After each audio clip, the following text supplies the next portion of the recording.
आज हम पढ़ेंगे भारती चंद। ठीक है, भारती चंद से चंदवंश। तो देखो हमने पिछली बार पढ़ा था आपका भारती चंद का। तो भारती चंद की बात करें तो उसका टाइम पीरियड क्या है? 1437 से 1450। बिल्कुल, 1437 से 1450। देखो भारती चंद की अगर हम बात करें तो भारती चंद साहब जो थे, इन्होंने क्या किया, इनके समय आपके जो डोटी के राजा थे, ठीक है, डोटी के राजा, डोटी क्या हुआ आपका नेपाल। तो जो भारती चंद थे यानी चंद्रवंश के शासक थे, वो डोटी के राजाओं को क्या देते थे, कर देते थे। ठीक है, लेकिन इन्होंने कर देना बंद कर दिया भारती चंद साहब ने, और इसी वजह से डोटी और भारती चंद के मध्य क्या हो गया, युद्ध शुरू हो गया। ठीक है, जब ये युद्ध शुरू हुआ तो कहते हैं कि भाई ये युद्ध तकरीबन कितने साल तक चला, 12 साल तक या 12 वर्ष तक। ठीक है, 12 वर्ष तक चला। और इसी दौरान क्या होता है कि भारती चंद के एक पुत्र हैं जिनका नाम है रतन चंद। रतन चंद क्या करते हैं, कठेर के राजा से मदद लेके आपके क्या कहते हैं यहाँ आ जाते हैं, और इनकी मदद से ही ये लोग क्या करते हैं, डोटियों को पराजित कर देते हैं। तो एक बहुत इंपॉर्टेंट सवाल बनता है, और सबसे महत्वपूर्ण सवाल क्या है कि भाई कौन से शासक ऐसे हैं, या प्रथम स्वतंत्र शासक कौन है चंद्रवंश के, भारती चंद। अभी तक भारती चंद किसको कर देते थे, चंद्रवंश के राजा डोटियों को।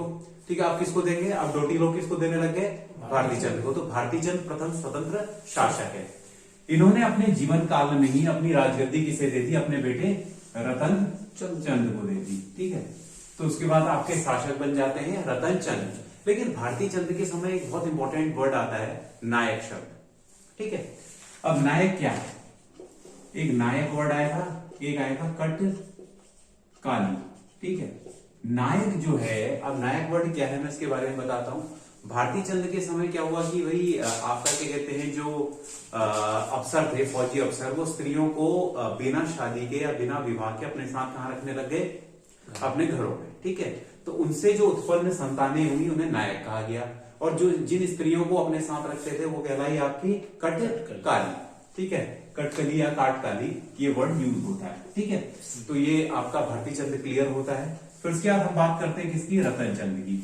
तो रतन चंद का टाइम पीरियड है आपका 1450 से, बिल्कुल 1450 से, क्योंकि इनके लड़के हैं 1488।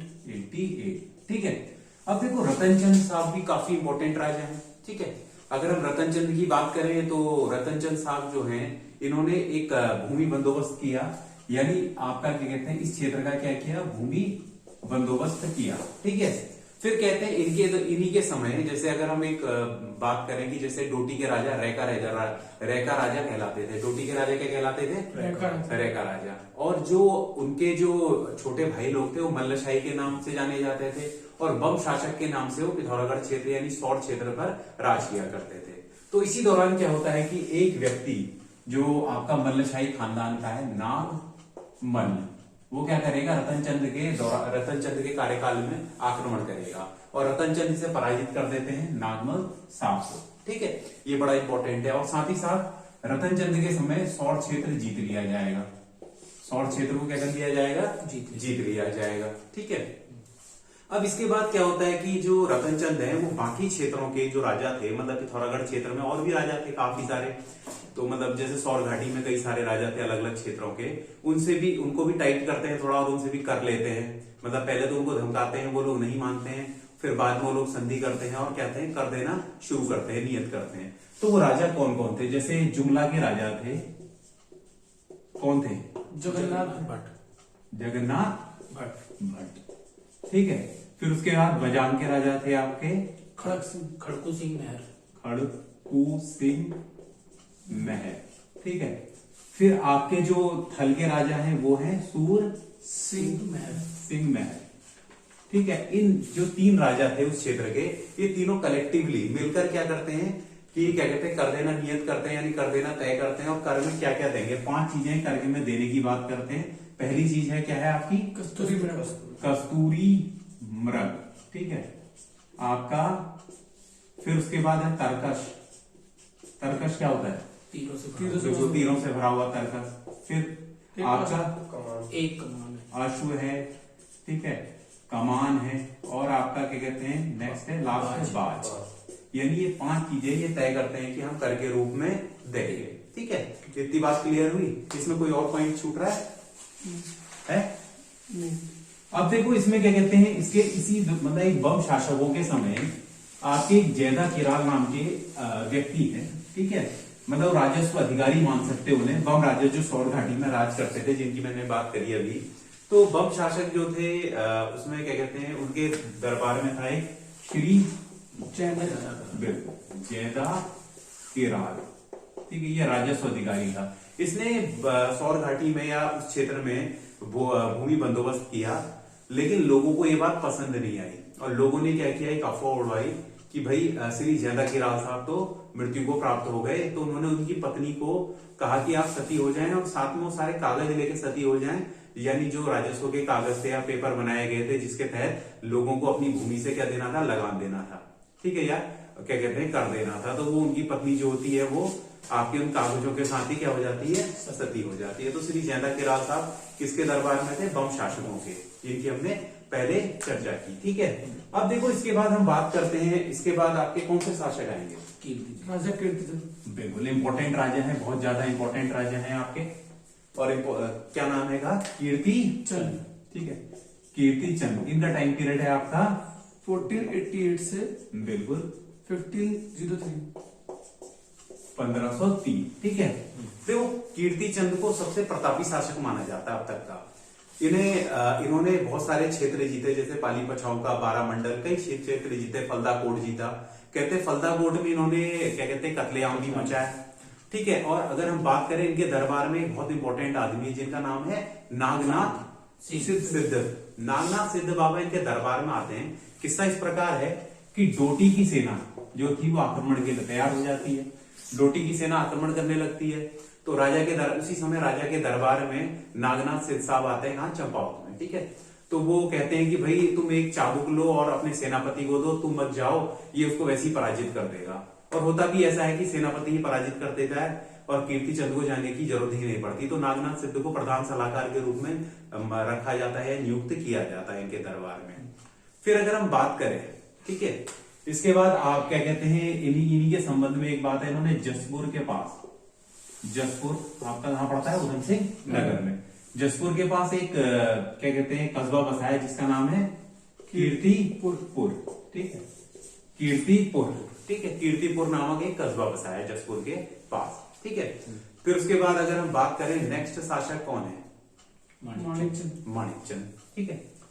तो मानिक चंद, इनका टाइम पीरियड है आपका 1533 से 1542, ठीक है। अब देखो माणिकचंद साहब बड़े इंपॉर्टेंट शासक हैं, ठीक है। अब देखो माणिकचंद की अगर हम बात करें तो माणिकचंद साहब जो हैं वो उनके समय इस्लाम शाह, एक दिल्ली का शासक माना जाता है इसे, इस्लाम शाह, ठीक है। इस्लाम शाह का प्रतिद्वंदी कौन है, खवास खान, ठीक है, खवास खान, ठीक है। खवास खान जो है वो भागकर कहां आता है, माणिकचंद की शरण में, ठीक है। माणिकचंद की शरण में आएगा और माणिकचंद जो क्या करेगा, इस व्यक्ति को शरण देगा, ये जानते हुए भी कि इस्लाम शाह बहुत बड़ा शासक है और उसके लिए दिक्कत हो सकती है, ठीक है। और इस बात की चर्चा जो है वो आपकी तारीख-ए-दाऊदी नामक एक पुस्तक है, तारीख-ए-दाऊदी, किसकी है, अब्दुल्ला की पुस्तक, अब्दुल्ला साहब की क्या है पुस्तक है, तारीख-ए-दाऊदी। उसमें क्या कहते हैं, इस बात की चर्चा मिलती है हमें, ठीक है। वो अलग बात है कि बाद में खवास का सरेंडर कर देता है और उसकी हत्या कर दी जाती है इस्लाम शाह द्वारा, लेकिन इस बात को क्या कहते हैं काफी ज्यादा प्रोत्साहन दिया जाता है राइटरों द्वारा कि भाई माणिकचंद जो था उसने शरण दी करके क्या कहते हैं अपने राज्य की परवाह ना करते हुए, ठीक है। तो यही इसमें क्या है इंपॉर्टेंट बात है। फिर इसके बाद जो आपके शासक आएंगे वो आएंगे कल्याण चंद तृतीय, ठीक है। इनका टाइम पीरियड कब से कब तक है, 1542 से 1551, 42 से 55, 51, ठीक है। आपके कल्याण चंद जो है आपके कौन है, थर्ड, 1542 से 1551, ठीक है। अब देखो कल्याण चंद तृतीय की बात करते हैं तो ये ज्यादा इनका रोल है नहीं, इनसे लोग खुश नहीं थे, ठीक है, और इनका जो शासन था वो अच्छा नहीं था, ठीक है, इतनी बात हमें याद रखनी है। और इसके बाद जो शासक आएंगे वो आएंगे भीष्मचंद। भीष्मचंद कहो या हिंदी में लिख देते हैं भीष्मचंद, ठीक है।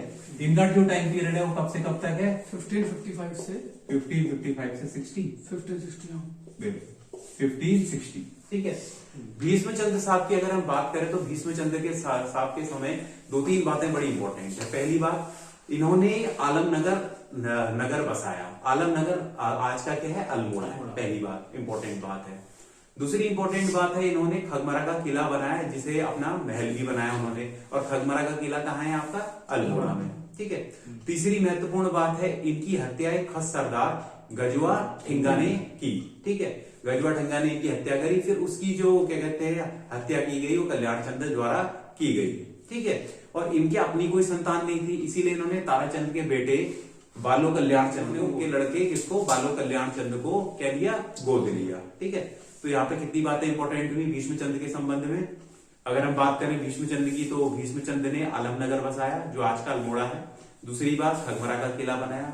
तीसरी बात, इनकी कोई अपनी संतान नहीं थी तो इन्होंने बालो कल्याण चंद्र को क्या लिया? गोद लिया। चौथी बात, इनकी हत्या जो है गजवा ठिंगा ने की, जो रामगढ़ का क्या था? खस सरदार था, ठीक है। इतनी बात क्लियर हुई। इसके बाद आपके नेक्स्ट जो आते हैं वो है कौन? बालो कल्याण चंद्र। बालो कल्याण चंद्र, ठीक है। इनका टाइम पीरियड है 1560 से बिल्कुल कब तक? 1568 तक, 68 तक, ठीक है। 1560 से 68 तक। देखो, बालो कल्याण चंद्र के संबंध में हम एक ही बात करेंगे, इंपॉर्टेंट बात, कि बालो कल्याण चंद्र ने अल्मोड़ा राजधानी ट्रांसफर करी कह लो, या आप मोटी बात ये कह लेते हैं कि इन्होंने क्या किया? अल्मोड़ा नगर को पूर्ण रूप से बसाने का जो काम किया इन्होंने किया। अल्मोड़ा नगर तो ले कौन गए? आपके क्या कहते हैं? भीष्मचंद्र साहब। लेकिन अल्मोड़ा नगर को पूर्ण रूप से बसाने का कार्य जो है किसने किया? बालो कल्याण चंद्र ने, ठीक है। क्लियर हुई। अब इसके बाद सबसे महत्वपूर्ण शासक आते हैं, कौन है वो? रुद्रचंद्र। रुद्रचंद्र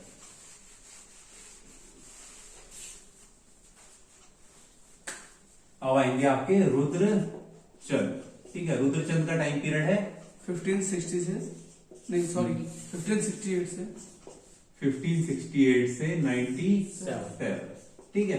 1568 से 97, ठीक है।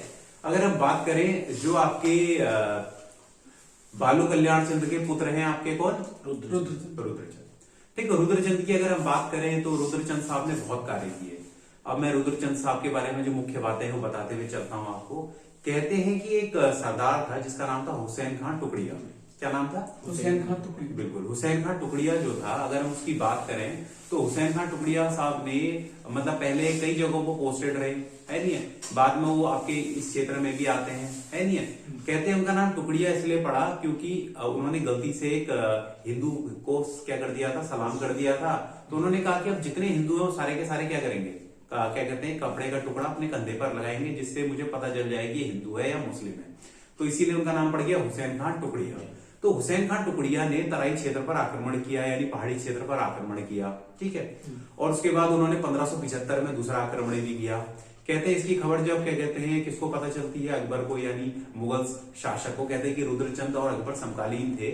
आपके क्या कहते हैं जब अकबर को ये बात पता चलती है तो इसे वहां से हटा दिया जाता है। कहते हैं पहाड़ के क्षेत्र में लड़ाई में घाव लगने के कारण हुसैन खान टुकड़िया की क्या हो जाती है? मृत्यु हो जाती है, ठीक है। फिर उसके बाद अगर हम बात करें ये जो आपके रुद्रचंद साहब हैं, रुद्रचंद साहब लाहौर जाते हैं और अब्दुल कादिर बदायूनी इस बात की चर्चा करता है कि पहाड़ी राजा यहाँ आता है और अकबर से भेंट करता है। अकबर इन्हें क्या करते हैं? नागौर की लड़ाई में भेजते हैं, अपनी सेना में शामिल करके नागौर की लड़ाई में भेजते हैं। जब ये नागौर की लड़ाई में बहुत अच्छा प्रदर्शन करते हैं तो आपका क्या कहते हैं इन्हें अकबर जो है 84 माल की खिल्लत देता है। मतलब 84 माल मतलब तराई क्षेत्र देता है, ठीक है। अभी इसमें एक चीज और आती है जो मतलब मैं छूट गया है या मिस हुआ है। अभी जैसे जब क्या कहते हैं हुसैन खान टुकड़िया साहब हट जाते हैं मतलब वहां से, तो तराई क्षेत्र पर कौन अधिकार कर लेता है? रुद्रचंद। रुद्रचंद को अधिकार कर लेता है। रुद्रचंद जब अधिकार कर लेता है तो कहते हैं कि आपके जो कटघर के नवाब थे वो आ जाते हैं, है नहीं कि भाई आपने तराई क्षेत्र पे आपने कैसे अधिकार कर लिया। तो तो कहते हैं जो रुद्रचंद था वो कहता है कि क्यों ना ऐसा युद्ध लड़ा जाए, यानी एक युद्ध की बात होती है यहाँ पे, उसे कहा गया इक्फा युद्ध। क्या कहा गया? इक्फा युद्ध। ठीक है, इक्फा युद्ध की बात करें तो इक्फा युद्ध लड़ा जाता है उनके बीच। इक्फा युद्ध में होता है कि दोनों सेनाओं में से सिर्फ एक एक ही आदमी लड़ेगा। ठीक है, तो रुद्रचंद साहब जब लड़ने के लिए जाते हैं अपनी सेना की तरफ से तो विजयी हो जाते हैं। और उसके बाद मतलब अगर सेना नहीं लड़ रही है तो सिर्फ कौन लड़ रहा है? आपका राजा या एक आदमी व्यक्ति या राजा राजा लड़ाई करते हैं, जिसमें क्या कहते हैं आपका क्या कहते हैं जो जीतेगा उसकी सेना जीती मानी जाएगी और वास्तविक युद्ध नहीं होगा।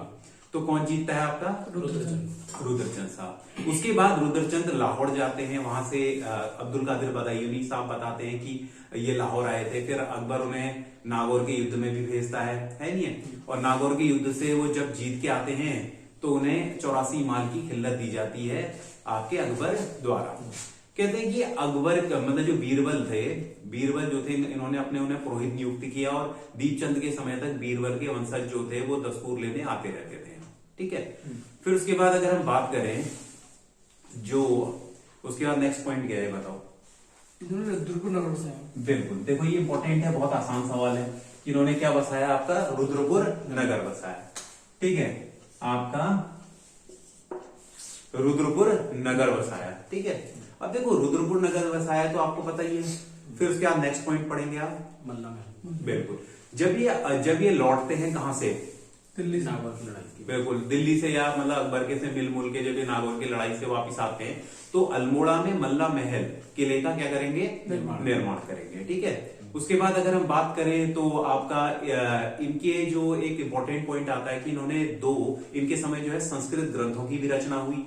तो 2 संस्कृत ग्रंथ लिखे गए जो महत्वपूर्ण है नहीं है? जिसमें पहला है जो पक्षी आखेट कला पर है, वो कौन सा है? शयन शास्त्र। और दूसरा जो है वो कौन सा है? आपका त्रिवेणी धर्म निर्णय। त्रिवेणी धर्म निर्णय जो है ये आपका द्विज मात्र के सामाजिक और धार्मिक रीति रिवाजों पर आधारित है। तो यानी संस्कृत के भी जो आपके क्या कहते हैं कार्य किए गए या संस्कृत का जो बढ़ावा दिया गया, लिटरेचर को जो बढ़ावा मिला वो इनके समय मिला। ठीक है, इसके बाद एक बहुत इंपॉर्टेंट पॉइंट आता है कि भाई जो इनके पिताजी थे, मतलब या ये कह लो इनकी जो माता जी थी, उनके जो भाई साहब हैं वो थे हरिमल साहब। ठीक है, और हरिमल साहब जो थे वो थे आपके सीरा के शासक। ठीक है, तो बालो कल्याण चंद की बड़ी इच्छा थी कि सीरा क्षेत्र जीता जाए, लेकिन क्या कहते हैं हरिमल साहब वो देते नहीं है उन्हें और कहते हैं कि भैया ये मेरा सिर है, ताज है, मैं सीरा नहीं दूंगा। ठीक है, तो जो उनकी माता थी यानी किसकी? रुद्रचंद्र की माँ और आपके बालो कल्याण चंद की पत्नी, वो कहती है कि मैं सती भी नहीं होंगी और तब तक सती नहीं होंगी जब तक क्या कहते हैं आपका सीरा क्षेत्र यानी आज का डीडी हाट क्या जीता ना जा जाए। किसके द्वारा?